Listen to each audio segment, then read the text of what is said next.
এক stock market news anchor ছিল। সে প্রতিদিন টিভির সামনে সে স্টকের লিস্ট দিত আর বলতো আজ এই স্টক কিনুন, প্রচুর প্রফিট হতে পারে, কাল এইটা কিনুন। এই করে সে নিজে প্রচুর টাকা ইনকাম করেছিল।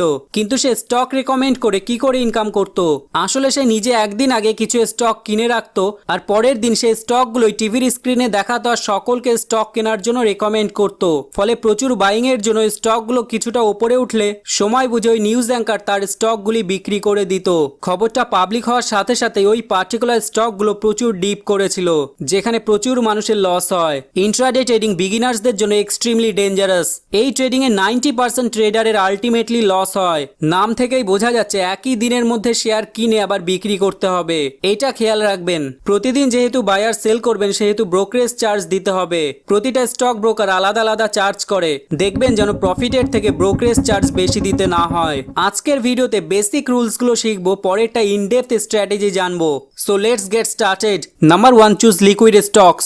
যখন আপনি কোনো স্টক বিক্রি করবেন ঠিক সেই সময় কোনো একজনকে সেই স্টকটি কিনতে হবে, না হলে আপনি সেটি বিক্রি করতে পারবেন না।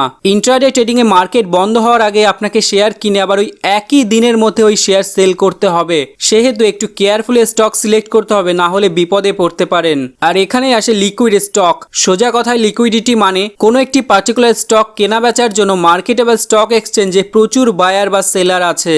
সুতরাং প্রথম স্ট্র্যাটেজি হলো small cap mid cap stocks avoid করুন, কারণ সেগুলো লিকুইড নাও হতে পারে।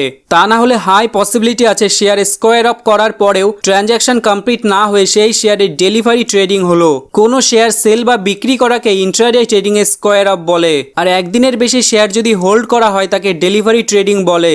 একদম সোজা। একটি কথা মাথায় রাখবেন, যখন আপনি কোনো স্টকে ইনভেস্ট করে অনেকদিন রেখে দেন সেটা তখন হোল্ডিংসে জমা হয়, কিন্তু ইন্ট্রাডে ট্রেডিং এর জন্য সেই স্টকগুলি পজিশনসে জমা হয়। So liquidity is the most important criteria যে কোনো স্টক সিলেকশনের ক্ষেত্রে। তাছাড়া আপনার সমস্ত টাকা একটি মাত্র স্টকে ইনভেস্ট করে কখনোই ট্রেডিং করবেন না, খবরদার। এক্সপার্টসদের মতে ইনভেস্টিং এর মতোই ট্রেডিং করলেও চেষ্টা করুন পোর্টফোলিওকে ডাইভার্সিফাই করতে, অর্থাৎ অনেকগুলো স্টকে ট্রেডিং করুন। এই ডাইভার্সিফিকেশনই আপনাকে হিউজ লসের থেকে বাঁচাতে পারে।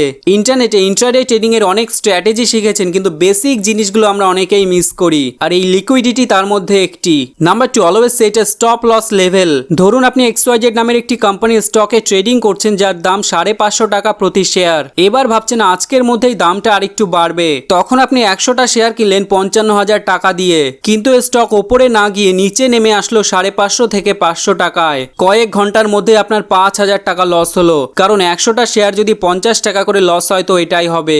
যখন আপনি শেয়ারে ইনভেস্ট করবেন তখন শেয়ার প্রাইস ভীষণভাবে ফ্লাকচুয়েট হবে, তাই আপনার ইনভেস্ট করা টাকা মার্কেট বন্ধ হওয়ার আগে শেষ হয়ে যেতে পারে একটি ভুলের জন্য। এটা ডিসাইড করুন যে ঠিক কত পরিমাণ টাকা আপনি লস করতে রাজি আপনার পজিশনসে থাকা সমস্ত শেয়ার মিলিয়ে। এক্সপার্টসদের মতে ইন্ট্রাডে ট্রেডিং এর সবচেয়ে বড় স্ট্র্যাটেজি এখানেই আছে, স্টপ লসে। স্টপ লস আপনার ক্যাপিটালকে কমপ্লিট লসের হাত থেকে বাঁচায়। এটাই সবচেয়ে বড় সেফটি। এবার মনে করুন ওই 550 টাকার স্টকে আপনি 540 টাকায় স্টপ লস লাগিয়েছেন। তারপর স্টকের প্রাইস যখন নিচে নামবে তখন যেই না 540 টাকায় চলে আসবে তখনই আপনার স্টক বিক্রি হয়ে যাবে অটোমেটিক্যালি। স্টপ লস না লাগানোর জন্য যেখানে 500 টাকায় স্টক প্রাইস আসার জন্য 5,000 টাকা লস হতো, সেখানে 540-এ বিক্রি হলে 1,000 টাকা লস হবে। অনেক রিস্ক কমে যায়। তবে এমনও হতে পারে যেখানে স্টপ লস লাগানো সেই টাকায় স্টক প্রাইস না এসে হঠাৎ করে অনেকটা নিচে নেমে গেল, তখন স্টপ লসে কোনো কাজ হবে না। অর্থাৎ আপনি একটি বাসে উঠে যেই স্টপেজে নামবেন সেখানে বাস না থেমে পরের স্টপেজে গিয়ে থামলো, ঠিক এমনই। কিন্তু হঠাৎ করে এরকম প্রাইস ড্রপ ভীষণই কম হয়। কোম্পানির মধ্যে বড় কোনো স্ক্যাম হলে বা বড় ধরনের কোনো চেঞ্জ হলে এমন হতেই পারে। Number 3, book profit when the target is completed. Grid বা লোভ ইন্ট্রাডে ট্রেডারের সবচেয়ে বড় শত্রু। লং টার্মের জন্য ইনভেস্ট করলে মার্কেট যতই প্রতিদিন ওঠানামা করুক তাতে মাথা ঘামানোর কিছুই নেই, কিন্তু একজন ট্রেডার যে কিনা ইন্ট্রাডে ট্রেড করে তার জন্য মার্কেট ভলাটিলিটি ভীষণই ডেঞ্জারাস। তাই এই সিচুয়েশনে লোভী হওয়া মানে নিজের বিপদ নিজে ডাকা। সাকসেসফুল ইন্ট্রাডে ট্রেডারের সিক্রেট লিভারেজ বা মার্জিন ট্রেডিং এ থাকে। এর সাহায্যে আপনার কাছে যা টাকা আছে তার থেকে বেশি টাকা শেয়ার কিনতে পারবেন। সোজা কথায় লিভারেজ মানে ধার নেওয়া। ফর এক্সাম্পল, একটি স্টকের দাম যদি 1000 টাকা হয় এবং স্টক ব্রোকার যদি ওই পার্টিকুলার স্টকের উপর 10x লিভারেজ দেয়, তবে স্টক কেনার জন্য আপনি 1000 টাকা না দিয়ে মাত্র 100 টাকা দিয়েই কিনতে পারবেন, যেখানে 10x ছাড়। এক্ষেত্রে যেমন 10 গুণ বেশি লাভ করা যায় তেমন 10 গুণ লসও হতে পারে। তাই হঠাৎ করে কোনো সিদ্ধান্ত নিয়ে বেশি লিভারেজ নিয়ে স্টক কেনা উচিত নয়। এখানে আসল কথা হলো আপনার টার্গেট কমপ্লিট হলে সাথে সাথেই প্রফিট বুক করে বেরিয়ে যান। ওয়েট করে থাকবে না যে আরো একটু সময় দেখি যদি আরো কিছুটা উপরে ওঠে। এই ফাঁদে পড়লে বিপদ। আপনাকে ডেটা বা ফ্যাক্টসের উপর বেস করে ডিসিশন নিতে হবে। আপনার মন কি বলছে না বলছে সেটা কমপ্লিটলি অ্যাভয়েড করুন। তারপরেও যদি আপনার মনে হয় যে শিওর এটা উপরে উঠবে, তখন স্টপ লস লাগান বুঝে শুনে। স্টপ লসের টার্গেট হিট করলে যেন খুব একটা ক্ষতি না হয়। ছোট ছোট স্ট্র্যাটেজি নিজের মতো করে অ্যাপ্লাই করতে পারেন। নিজের স্ট্র্যাটেজি যদি ঠিকঠাক কাজ করে তাহলে প্রচুর কনফিডেন্স পাবেন, আর এটাই শেয়ার মার্কেটের জন্য দরকার। Number 4, always close all your open positions. সবসময় চেষ্টা করুন মার্কেট ক্লোজ হওয়ার আগে শেয়ার স্কোয়ার আপ করতে। ইন্ট্রাডে ট্রেডাররা অনেক সময় তাদের টার্গেট হিট করে না বলে শেয়ার বিক্রি না করে ডেলিভারি করে রাখে, but this is not a good strategy. Market trends and technical অ্যানালাইসিসের উপর বেস করে ইন্ট্রাডের জন্য স্টক কেনা হয়, সেখানে স্টক স্কোয়ার আপ করাই সব থেকে বেস্ট। এটা কল্পনা করুন মার্কেট ক্লোজ হওয়ার আগেই কোনো একটা বড় কোম্পানি হঠাৎ করে ব্যাংক্রাপসি ডিক্লেয়ার করলো। ঠিক পরের দিনই ওই কোম্পানির স্টক প্রাইস গতকাল যেখানে ক্লোজ হয়েছে তার থেকে অনেকটা গ্যাপ নিয়ে আজকে শুরু হয়েছে। এবার কোনো ট্রেডার যদি তার স্টক বিক্রি না করে ডেলিভারি করে রাখে, সে কিন্তু চাইলেও মার্কেট ক্লোজ হওয়ার পরে কিছুই করতে পারবে না। পরের দিনের হিউজ লসের জন্য অপেক্ষা করা ছাড়া তার আর কিছুই করার নেই। সুতরাং এখানে বড় রিস্ক থেকেই যায় যদি দিনের দিনে স্টক স্কোয়ার আপ না করা হয়। যেখানে ইন্ট্রাডে ট্রেডার যারা স্কোয়ার আপ করে দেয় তাদের এই রিস্ক থাকেই না। কোনো কোম্পানি রিলেটেড খারাপ নিউজ আসলেও সেটা দিনের দিন সলভ করার একটা এক্সট্রা চান্স তাদের থাকে। শর্ট টার্ম খারাপ নিউজ তাদের খুব একটা ক্ষতি করে না।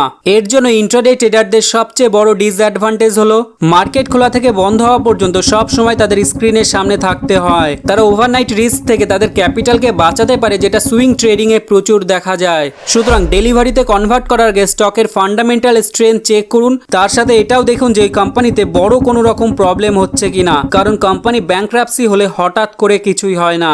তাদের ইন্টারনাল প্রবলেমসগুলো চেক করে তবে স্টক স্কোয়ার আপ না করে ডেলিভারি করতে পারেন। Number 5, intraday time analysis. Intraday ট্রেডাররা আলাদা আলাদা স্টকস আজকে কেমন পারফর্ম করছে সেটা চেক করার জন্য প্রতিদিনের চার্টস ইউজ করে, মেইনলি ক্যান্ডেল স্টিক। আর এখানেই আসে টাইম অ্যানালিসিস।